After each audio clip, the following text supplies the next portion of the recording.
Module 9, the psychology of markets. So in the previous module, we talked about the psychology of investing, which was more from the point of view of the individual investor, from the self. This one is from the point of view of the collective, which makes up the market. So first, we'll start off with dealing with Mr. Market. We will move on to cyclicality of psychology, then to fads, cults, and tribalism, before we finish off with the traps and reversals. Before we start, however, I wanted to start off with a famous quote by Sir Isaac Newton. "I can calculate the motion of heavenly bodies, but not the madness of people." So Newton nailed gravity, motion, calculus. He's one of the most famous scientists of all time, but even he got destroyed by market psychology. So in today's money, he lost millions in the South Sea bubble. And that should tell you everything about how tricky and important psychology is. It is the hardest part in investing. It is the ultimate differentiator. If you nail this, you have a very good chance of having a great investing career. Dealing with Mr. Market. So Benjamin Graham conceptualized Mr. Market so investors could treat the market like a person, to humanize the market. He explained that the market is emotional, moody, irrational, bipolar even.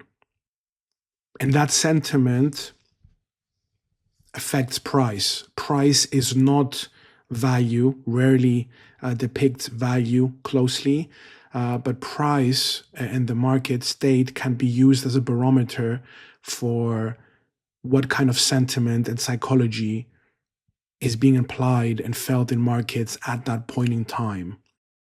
Sentiment is the invisible hand of price. If sentiment is good, euphoric, positive, then you will see prices move up and stay up and price in a positive future. If sentiment is negative, uncertain, bad, all these negative states of emotion, then you will see price drop and price in a bleak future.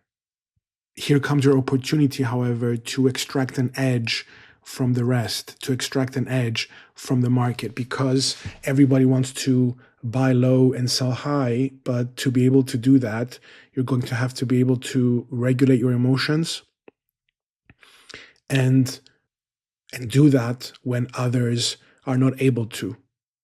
When Mr. Market, that is to say, investors, become fearful of short-term things, even long-term things, and pricing starts to go really south, that's your cue to come in and say how much of this is fair and how much of this is excessive. So dealing with Mr. Market is the first point where you can apply yourself as an investor, and as an investor which can use variant perception to get an edge from everybody else. Cyclicality. So cycles exist everywhere. They're not just business cycles or economy cycles, and you see this in psychology. Market psychology repeats in cycles, from euphoria to fear to despair to mania to depression. You can call it what you want. And it's a crowd that drives these cycles up and down. But, the cycle is not just one thing, and you can't use the concept of cycles and cyclicality to understand the future perfectly. First of all, there's short-term cycles, long-term cycles. Some of those cycles stem from emotion and psychology, but some of them stem from actual real fundamentals, paradigm shifts, the ascent of crypto, the proliferation of AI and AI technology, the global financial crisis, a change in the government and administration, geopolitical shifts, war, trade wars. All these things are real. But obviously, the market is just a mechanism that tries to reason and understand how these things will affect the future. They're not perfect. They're just taking the best guess they can. So your job here is to understand how powerful the herd here is. It's important to decrypt and decipher which of that is real and actual fundamentals that can change the world going forward, that can affect your business holdings, that can create opportunities in potentially other investments you can make, and which part of that is just excessive, is just euphoric, or panic and fear that is just too much and over the top. Finally, one of my favorite axioms and quotes about investing is easy, staying invested is hard. What this means is that it's easy to choose 5, 10 stocks, put some money in and buy, but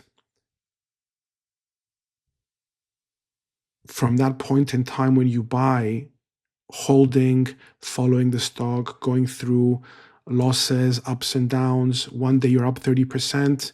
In 4 months, you could be down 50%. So that whole process of staying invested is extremely difficult. And psychology is just one of the things that makes it incredibly difficult to stay invested. Fads, cults, and tribalism. Cult of the new. So the cult of the new is extremely powerful.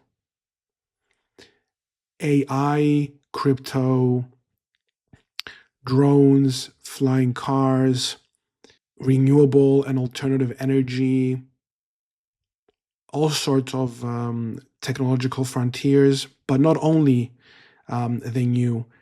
In these situations, like the GameStop mania, AMC, which was very recent a few years ago, and even the tulip bubble, which was centuries ago,